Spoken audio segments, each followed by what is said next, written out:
किसी गांव में एक गरीब व्यापारी अपने गधे के साथ रह रहा था।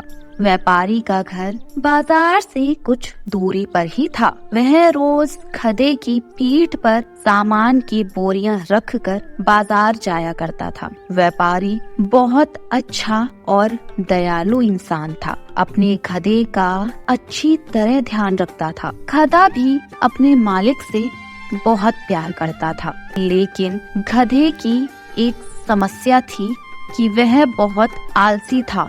उसे काम करना बिल्कुल अच्छा नहीं लगता था।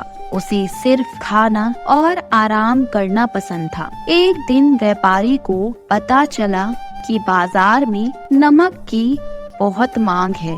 उस दिन उसने सोचा कि अब वो बाजार में नमक बेचा करेंगे। जैसे ही हाट लगने का दिन आया, व्यापारी ने नमक की 4 बोरियां गधे की पीठ पर लादी और उसे बाजार चलने के लिए तैयार किया। व्यापारी गधे के आलसीपन के बारे में जानता था, इसलिए गधे के ना चलने पर उसने गधे को 1-2 बार धक्का दिया और गधा चल पड़ा। नमक की बोरियां थोड़ी भारी थी, जिस वजह से गधे के पैर कांप रहे थे और उसे चलने में मुश्किल हो रही थी। किसी तरह गधे को धक्का देते हुए व्यापारी उसे आधे रास्ते तक ले आया। व्यापारी के घर और बाजार के बीच एक नदी पड़ती थी, जिसे पुल की मदद से पार करना पड़ता था। गधा जैसे ही नदी पार करने के लिए पुल पर चढ़ा और कुछ दूर चला, उसका पैर फिसल गया और वह नदी में गिर गया। गधे को नदी में गिरा देख व्यापारी घबरा गया और हड़बड़ाते हुए तैरकर उस नदी से निकालने जा पहुंचा। व्यापारी ने किसी तरह अपने गधे को नदी से बाहर निकाला। जब गधा नदी से बाहर आया तो उसने देखा कि उसकी पीठ पर लदी बोरियां हल्की हो गई है। सारा नमक पानी में घुल गया था और व्यापारी को आधे रास्ते से ही वापस घर लौटना पड़ा। इस वजह से व्यापारी का बहुत नुकसान हो गया, लेकिन इस घटना से आलसी गधे को बाजार तक न जाने की एक तरकीब सूझ गई थी।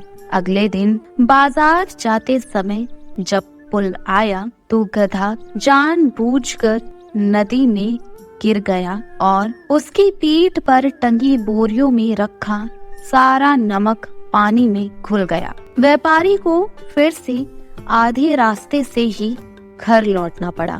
गधे ने हर दिन ऐसा करना शुरू कर दिया। इसके कारण गरीब व्यापारी को बहुत ज्यादा नुकसान होने लगा, लेकिन धीरे धीरे व्यापारी को गधे की यह युक्ति समझ आ गई थी। एक दिन व्यापारी ने सोचा कि क्यों ना गधे की पीठ पर ऐसा सामान रखा जाए जिसका वजन पानी में गिरने से दोगुना हो जाए।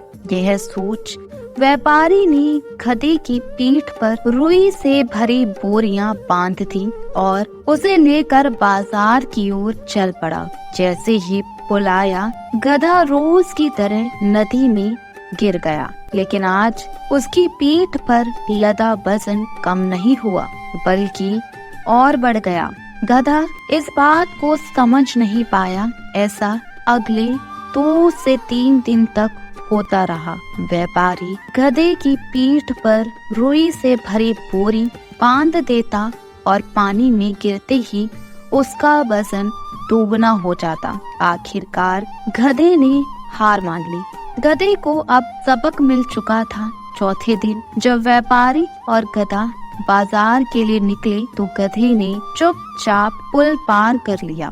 उस दिन के बाद से गधे ने कभी भी काम करने में आलस नहीं दिखाया और व्यापारी के सारे नुकसान की धीरे धीरे भरपाई हो गई।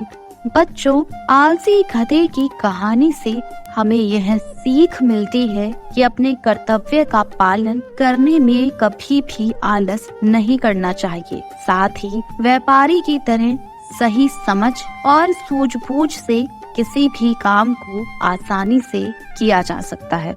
अगर आपको हमारी कहानी अच्छी लगी तो इसे लाइक और शेयर जरूर करें। साथ ही चैनल को सब्सक्राइब करना ना भूलें।